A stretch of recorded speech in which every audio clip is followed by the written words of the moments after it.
wọ́n ń dára tó dá lórí ọ̀rọ̀ Yorùbá Muslim Christian àtẹlẹsìn àbáláyé ẹnu àkó kíkọ jù aláwọn ọ̀jọ̀gbọ́n tó pé bóhunkóhun bá ṣẹlẹ̀ wọ́n fún alọ́gbọ̀n àtòyé láti ìlú Ghana títí dé Àbújá wọ́n ń dára tó dá lórí ọ̀rọ̀ Yorùbá wa community Nàìjíríà ló lè sọ. wọ́n ń dára tó dá lórí ọ̀rọ̀ Yorùbá. Greater Accra Yorùbá community ooo.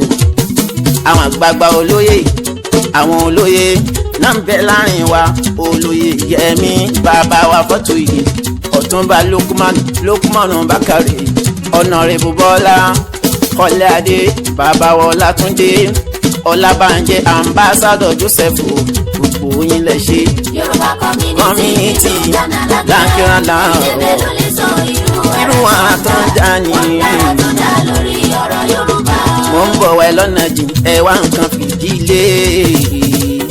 Madam Rọ́bíyátù Muhammadu Wahabi Madam Fọlákẹ́ Honorable Wasiu Madam Ọmọtọ́lá Honorable Saidi Ìkòròdú ọmọ Bọ́lá Precious Madam Karo Adams Honorable Hosseini ẹ bá mi kọ́gá mi Ajé Amusa Kọ́dìrì ọ̀gá ńlá pírísẹ́ńtà ìyẹn ní Ghana aláṣẹ QATV Kọ́dìrì ẹ bá mi kí wọn ẹ bá mi yẹ wọn sí gbogbo wọn lálátìlẹ́yìn ilẹ̀ Yorùbá wa. Yorùbá community nílùú Ghana Lákẹ́rà ìdẹ́bẹ̀ ló lè sọ irú ara kan dá láàrin wa. wọ́n ń dára tó dá lórí ọ̀rọ̀ Yorùbá.